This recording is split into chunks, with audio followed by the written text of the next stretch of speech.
Time for business. Kate Moody joins us. So we're getting closer to the light at the end of the trade war tunnel, at least when it comes to Washington and Beijing. Kate? That's right. Well, we heard it from Donald Trump last week, but now Beijing has confirmed that Chinese Vice Premier Liu He will be heading to the White House next week to sign that Phase 1 trade deal. It'll essentially be a ceasefire in the nearly 2-year-long trade spat between the world's two largest economies, with some tariffs put on hold and agreements for the U.S. to sell more agricultural produce to China. The exact figures have yet to be confirmed. But Donald Trump has once again suggested that a broader second stage of the deal could be put on hold until after the presidential election in November. We'll start right away negotiating Phase 2. It'll take a little time. I think I might want to wait to finish it till after the election, because by doing that, I think we can actually make a little bit better deal, maybe a lot better deal. But Phase 1 is a phenomenal deal. Could be up to $50 billion in farm product. Well, a new poll shows that the majority of Americans now believe that the Trump administration policies are helping the overall U.S. economy.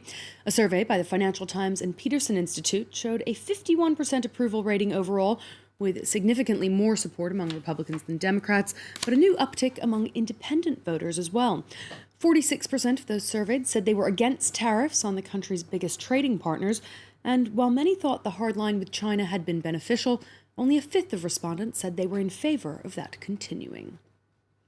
Let's check in on the day's trading action now. We saw more records on Wall Street, with the Dow Jones falling just short of reaching 29,000 for the first time.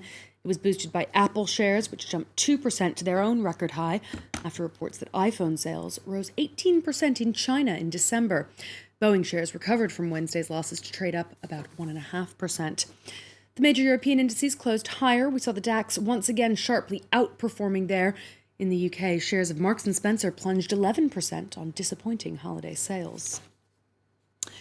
Well, the UK will be able to launch discussions about economic ties with various trading partners only after it officially leaves the European Union on January 31st. It is now one step closer to doing so after the British Parliament approved the government's Brexit deal. European officials have been increasingly vocal about their doubts that a trade deal will be reached within the 11-month transition period, which has been outlined by the British government.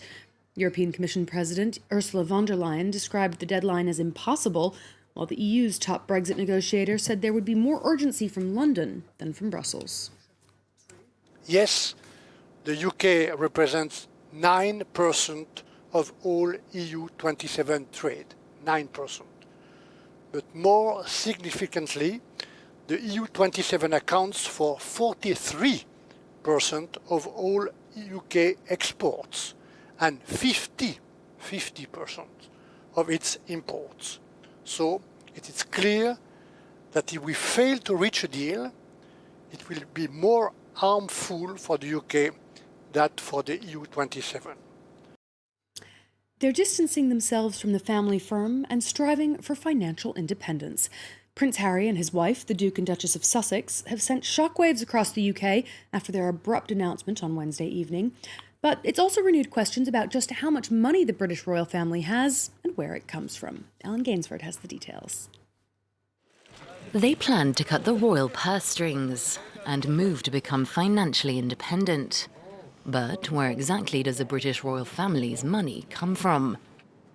Well, Harry and Meghan currently receive about 95% of their funding from his father, the Prince of Wales, who pays for their public duties and some private expenditures. From 2018 to 2019, this funding, shared with the Duke and Duchess of Cambridge, came to just over £5 million. That money comes from the Duchy of Cornwall, Prince Charles's portfolio of investments and property that earned £21.6 million in 2019. The other 5% comes from the sovereign grant, money paid from the government to the royal family, which is generated through a property portfolio owned by the Crown. With the young royals taking a step back from their duties, they're no longer going to accept money from the sovereign grant.